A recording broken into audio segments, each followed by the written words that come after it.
Oi, turminha, tudo bem com vocês? E aí, preparados para mais uma aula de matemática? Sou a professora Ana Cristina e a gente vai estudar hoje mais um pouquinho sobre a matemática. Vamos recapitular o que a gente estudou na aula anterior.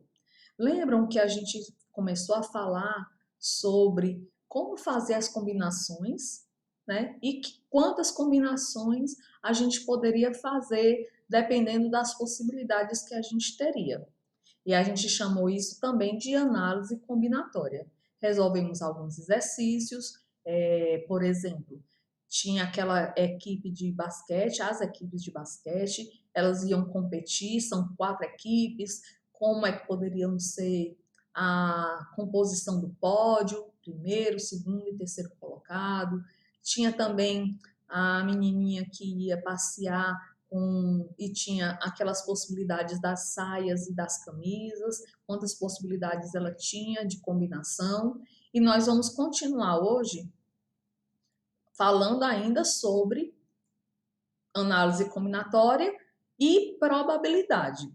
E hoje nós vamos começar fazendo um exercício só para recapitular o que nós aprendemos na aula anterior, que era a combinação ou análise combinatória. Então veja aqui, a Tamires, ela está querendo fazer um número que vai ter 2 algarismos, mas ela estabeleceu alguns critérios. Por exemplo, para formar as unidades, o algarismo das unidades precisa que ele seja par, certo? E no algarismo das dezenas, ele tem que ser ímpar. Ela fez essa classificação para os algarismos que ela vai escolher para ser parte da dezena e parte da unidade. Então, vamos ver quais possibilidades eu tenho para cada uma dessas ordens, tá? Então, para a dezena, como ela escolheu os algarismos ímpares, eles podem ser o 1, o 3, o 5, o 7 e o 9, que são os algarismos ímpares. Então, nós vamos ter 5 opções para compor a ordem das dezenas. E para as unidades, a Tamires quer que ele seja formado por algarismos pares. E nós sabemos que os algarismos pares é o 0, o 2, o 4, o 6 e o 8. Então, nós temos também 5 opções de algarismos para estar na ordem das unidades. Como é que a gente resolve combinações? Primeira coisa, a operação matemática que a gente utiliza é a multiplicação. E a gente multiplica as possibilidades. Nós temos 5 opções para compor a dezena, a ordem das dezenas, e 5 opções para compor a ordem das unidades, né? São os ímpares e são os pares. Então, nesse caso, a Tamires pode escrever 25 números diferentes. Agora vamos falar um pouquinho que é qual a chance de acontecer. Mas a gente vai ter que ter um pouquinho de paciência, ler com atenção tudo que está sendo dito para a gente poder fazer as interpretações da forma correta. Então, a probabilidade é o estudo que vai nos dizer quais são as chances de alguma coisa acontecer. Quem é que já jogou pedra, papel ou tesoura? Às vezes a gente está aqui, né? Nem precisa de jogo de tabuleiro, a gente está aqui assim sem fazer nada, de bobeira. Tem uns amigos que estão ao nosso redor e a gente pode inventar essa brincadeira do pedra, papel, tesoura, que bastam as mãos da gente. A mão fechada é a pedra, a mão aberta é o papel e ir fazendo o jeito dos 2 dedos como se fossem a tesoura. E aí a gente sabe que existem uns critérios, né? O papel ele vai envolver a pedra, então o papel ganha da pedra. A pedra quebra a tesoura, então a pedra ganha. Mas a tesoura corta o papel, então a tesoura ganha. Então, dependendo da combinação, nós vamos ter o ganhador. Porém, a gente chama esse jogo de azar. por que que ele se chama jogo de azar? Porque não tem como a gente determinar quem vai ganhar, já que é a sorte que vai fazer isso. De repente você está lá colocando, você acha que a pedra é o mais forte, mas se seu oponente colocar o papel, quem vai ganhar vai ser ele, não é?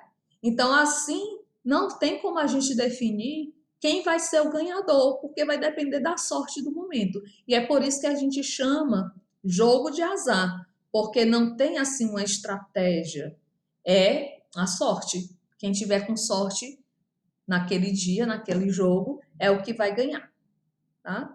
Então, veja aqui, como eu falei, para definir quem é o vencedor, vai depender da combinação que for na hora de sair o jeito da mão, né? Se é pedra, se é papel ou se é tesoura. Então, a gente, a partir dessa critério, eu acho que vocês já devem ter jogado esse joguinho, a gente pode analisar as seguintes situações. Então, veja, nós temos a primeira pergunta. É possível que haja empate nesse jogo? Tem como haver empate? Ou não? Sempre vai ter um vencedor. Então, a primeira opção é não. Empatar é impossível. Segunda opção, sim. Somente quando um participante escolhe tesoura e o outro pedra. Vamos pensar. A terceira opção, sim. Somente quando os participantes fazem a mesma escolha. E sim, somente quando um participante escolhe papel e o outro tesoura. Então, a gente já sabe que se houver escolhas diferentes, não tem empate. Um dos dois vai ganhar. Se eu botar pedra e o outro botar tesoura, a pedra ganha. Se eu colocar a tesoura e o outro papel, a tesoura ganha. Então, não tem como ter empate quando as figuras, né, o que você escolher for diferente. Então, a gente já sabe que a segunda e a última não está certa. E não é possível empatar, não há uma possibilidade, também é falso. Porque se todo mundo botar papel, todo mundo botou a mesma opção. Então, é empate. Então, a opção correta seria que sim, é possível haver empate, contanto que todos façam a mesma escolha. A próxima questão diz assim: o que é que acontece com mais frequência nesse jogo? Imaginando, né, que tem gente, eu sei como é esse jogo, tem gente que vai jogar e fica só esperando aquele segundinho para o outro fazer o jeito, né? Se vai ser a pedra, se vai ser o papel. Aí, por exemplo, eu tô vendo que ele vai abrir a mão, aí eu coloco a tesoura. Não é assim? A gente às vezes quer meio que enganar o outro. Mas vamos dizer que a gente não vai usar essas estratégias, tá? A gente vai jogar de verdade para valer. Num jogo que a gente não vai tentar enganar o outro. Então, como é que a gente faz para responder? O que é que acontece com mais frequência? O primeiro que joga sempre ganha? Tem mais empates? Acontece mais empates? Quando o participante perde 2 rodadas, é porque ele vai ganhar a próxima? Ou não é possível determinar nada, porque é um jogo de azar? O que é que vocês acham? Então veja, eu falei no comecinho que esse jogo de pedra, papel, tesoura era um jogo de azar porque dependia da sorte, não é isso? Então não tem como a gente determinar. Vai depender. Naquele dia, vamos supor que você estivesse com muita sorte e você foi o ganhador, né? De todas as partidas, você foi aquele que ganhou mais. Então ali naquele dia você estava com muita sorte. Mas no outro dia, de repente, você vai jogar e você vê que você está perdendo. Então, não tem como a gente determinar se o que vai acontecer nesse jogo, por se tratar de um jogo de azar. A outra pergunta é: qual é a chance do seu oponente escolher tesoura? Nenhuma, porque a pedra sempre ganha? Não, a pedra perde para o papel, não é verdade? A mesma chance dele escolher a pedra ou o papel. É quase certo que ele sempre escolherá a tesoura. Nenhuma, porque quem escolhe tesoura sempre perde. Olha, né, tem umas opções aí que a gente tem que pensar. Quem escolhe tesoura sempre perde, então vamos imaginar que o outro está sempre botando papel. Então a tesoura sempre vai ganhar. Quem é quase certo que ele escolherá a tesoura? Por quê? Né? Não tem como a gente saber assim. Ah, eu acho que ele vai jogar a pedra. Mas você não tem como ter certeza. Ele pode de repente mudar, botar uma tesoura ou papel, enfim. Então, as chances que ele tem de escolher a tesoura são as mesmas para ele escolher a pedra ou o papel, certo? Então, seria a segunda opção, a opção de baixo. E tem uma estratégia que permite ganhar sempre esse jogo. Vamos pensar o seguinte, tá, turminha? A gente está falando de jogos que a gente vai jogar de forma correta, sem querer enganar a pessoa que está jogando com a gente. Porque existem aqueles que ficam atrasando na hora de mostrar, né? Pedra, papel, tesoura. Aí bate assim e espera que os outros coloquem as opções para só depois colocar. Aí, se ele vai ver como é que os outros jogaram, ele vai poder pensar melhor e botar algo que vai ganhar. Então, isso não é uma estratégia, tá, gente? Porque isso é um jogo assim meio de enganação. Porque para ser um jogo realmente legal, todo mundo vai jogar ao mesmo tempo, sem ficar esperando que o outro vá jogar, atrasando o jogo, tá? Isso não é estratégia, isso não é legal, porque isso é enganar, certo? E jogo é assim mesmo, jogo é para brincar, é para se divertir. Tem horas que eu vou ganhar, tem horas que eu vou perder, mas o importante é que eu tô com meus amigos e a gente vai se divertir com essa brincadeira. Então, não tem estratégia, é um jogo de azar, porque o outro, sim, sempre começando escolhendo pedra, e se o outro botar papel, a sua estratégia não funciona. Sim, sempre começar escolhendo tesoura. Aí é a mesma lógica. Se eu botar pedra, eu vou ganhar de você. Sim, sempre começando escolhendo papel. Deu para entender? Como se trata de um jogo que vai depender da sorte, não tem estratégia. E sempre lembrando que não é para enganar. Na hora do jogo, todo mundo vai jogar e ao mesmo tempo mostrar se é pedra, se é papel e se é tesoura. Ao mesmo tempo, ok? Então não tem estratégia, porque vai depender da sorte. Agora vamos observar a seguinte situação. O Cláudio está brincando com essas cartas e tem duas cartas com a figura de corações, uma de estrela, uma de raio, uma da lua e uma do sol. Então vamos analisar aqui para ver, ele vai virar, ele não vai saber que carta está lá, porque está virada, e vamos ver como é que ele faz para adivinhar qual é a figura. Vamos analisar aqui as opções. A chance de sortear uma carta com estrela é maior do que a de sortear uma carta com coração? Olha, preste atenção. Existe uma carta só num desenho de estrela, mas existem duas cartas com desenho de coração. Então, as cartas de coração, por terem mais quantidade, por serem maior quantidade, elas têm uma chance maior do Cláudio escolher. Então, essa primeira opção não está correta, tá?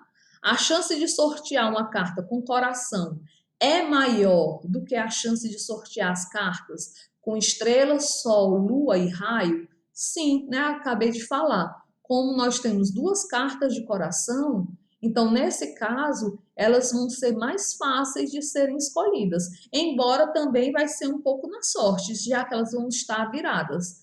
Pelo fato delas terem mais quantidade, é que elas terão mais chances de serem escolhidas. Então essa opção está correta.